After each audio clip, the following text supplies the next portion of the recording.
Laura Vitale, and on this episode of Laura in the Kitchen, I'm going to show you how to make a fantastic strawberry cake. Now, this is kind of my version of strawberry cake. It's not a strawberry shortcake. It's just something I came up with, and I've been getting lots of requests for strawberry cake lately, and I don't know exactly what that is because there's so many different variations of it, but this is kind of my version, and all it is really is a vanilla and orange scented like sponge cake, obviously, and then it's layered with strawberry preserves and fresh strawberries and whipped cream. It's really, really fantastic. So let's get started by showing you what you're going to need to make the recipe. You're going to need some all-purpose flour, granulated sugar, eggs, fresh strawberries, some unsalted butter at room temperature, baking powder, salt, whole milk, vanilla extract, orange, and you're of course going to need a couple extra ingredients to finish the recipe with, which is going to be strawberry preserves and heavy cream that we're going to whip up. Alright, first thing we're going to do, preheat your oven, 350, get that out of the way. Second thing you're going to do, take a 9-inch cake pan, spray it with nonstick cooking spray, and put some parchment paper at the bottom to ensure that it comes out and you don't have any problems sticking, which you shouldn't. And now we're going to get making the cake itself. Alright, in the bowl of an electric mixer, fit it with a pedal attachment. You're going to put in your unsalted room temperature butter, and it's very important that it's room temperature, otherwise it will not cream. You put that with the sugar, about 10 tablespoons of butter and 3/4 of a cup of sugar. Close this up and let this just get nice and creamy. Butter and sugar are nice and creamy. Now before you add your next ingredient, whenever you're working with a standing mixer like this, you want to make sure you scrape down the sides of the bowl because sometimes, you know, butter and stuff gets stuck and doesn't get incorporated really well at the sides.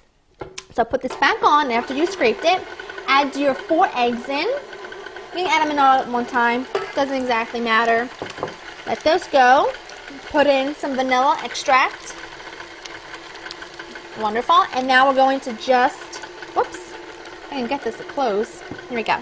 I'm just going to zest about, well, this is a pretty big orange, so I'll probably do 3/4 of this orange. I'm going to just zest it.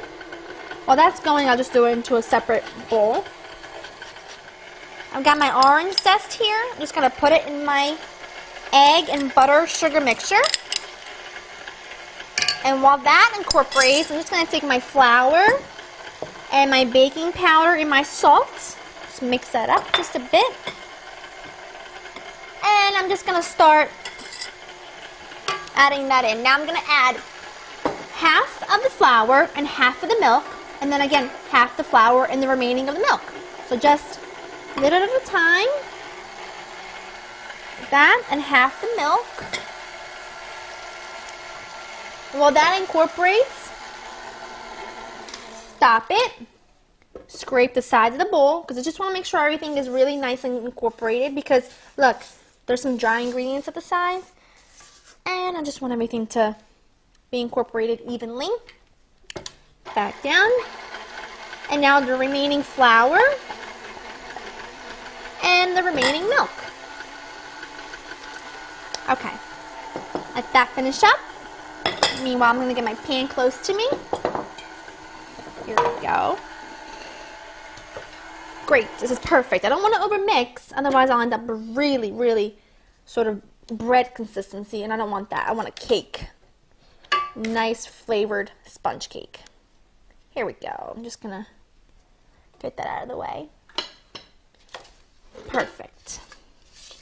Okay, just give it a good mix from the bottom, just to mix anything that hasn't had a chance to mix yet. Pop this into your pan. Just want to make sure everything's level so it bakes evenly. Okay, give it a nice tap to remove any air bubbles.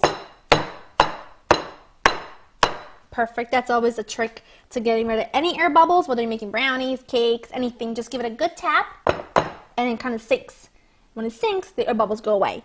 Now this is going to go into preheated 350-degree oven for about half hour to 40 minutes. I mean, it depends. Just take a toothpick, insert it into the middle. If it comes out clean, you know it's done. After my cake baked, I let it cool for about an hour. You really want to make sure it's nice and cold. Otherwise, when we add in the whipped cream, it's just kind of melts and bleh. Don't want that.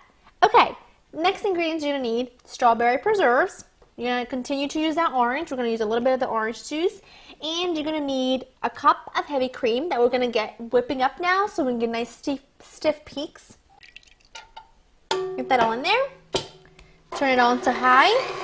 Let that go until you get stiff peaks. Now, it's going to be a little loud, but let's get working on our cake here. Now, I'm just going to take off the parchment. Remember, this really ensures that it comes out nice without sticking. We're going to have to cut this in half. Let me get rid of that. We're going to have to cut this in half. Now, I apologize if it's not going to be straight because I know it won't be. But you want to make sure it's as straight as possible. Just cut it in half. Got that? Okay, now, don't worry about the crumbs. We're going to clean that up. You can see the orange zest in there. It smells amazing. Okay, now we're going to take some strawberry preserves, and I really like to use the ones that've got like the actual like chunky strawberries in there. I prefer to use that, but you can use whatever you want. Okay, and to thin this out a little bit, because it's really thick and I want to kind of spread it out. Whoa, I almost lost my whisk. Just going to use a little bit of the orange juice from the orange we zested. Just like that, probably about half of it. And just using a whisk, I'm just going to whisk this until I got the orange juice incorporated with the preserves. That's perfect. Just want to make sure I get every bit of it off. Come on. That's alright. Now I'm just going to use my spoon. I'm just going to put this at the bottom layer. And I'm going to spread this evenly. Now I'm leaving like a ½ inch border because when I put the top on and I press it down, it's just going to squeeze it completely out and then we'll have it completely filled. Otherwise, it'll drip everywhere. Now, with the fresh strawberries, we're going to line them up. But to make it look really pretty, get your tips to stand out a little bit so that when we make our little sandwich out of this cake, you'll be able to see the peaks of the strawberries from the outside. So just place them so that the peaks are sticking out like that. We've got our strawberries all lined up there. Now we're going to top it with our whipped cream. I like soft peaks. I don't like it to be too firm. Otherwise, I feel like it's got the consistency of whipped butter. Don't like that. And you can really put as much or as little as you want. I like it to be really filled up with the whipped cream.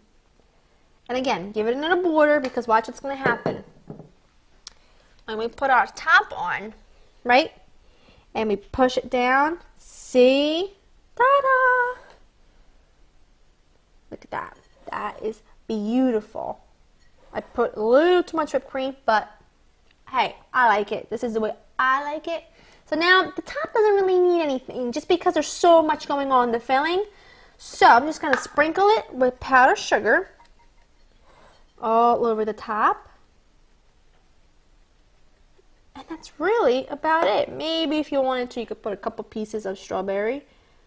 But doesn't really need anything else. Just needs to be eaten. And I plan on doing that right now.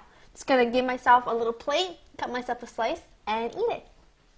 Just going to slice myself some. I really shouldn't be using a serrated knife for this. It's the wrong tool for the job. But it'll work. Yum, yum. You definitely don't have to put that much whipped cream on that. I mean, I probably shouldn't have. But you can do it as much or as little as you like. I like a lot. And that is the bomb. Whoa. So good. That sponge cake, the vanilla and the orange scent from the vanilla extract and the orange zest is amazing. Absolutely amazing. Wow. Well, I hope you guys have enjoyed spending time with me, and I hope you see how easy this was to make. Now get on my website at www.laurenkitchen.com, get the recipe, start baking. I'll see you next time. Bye!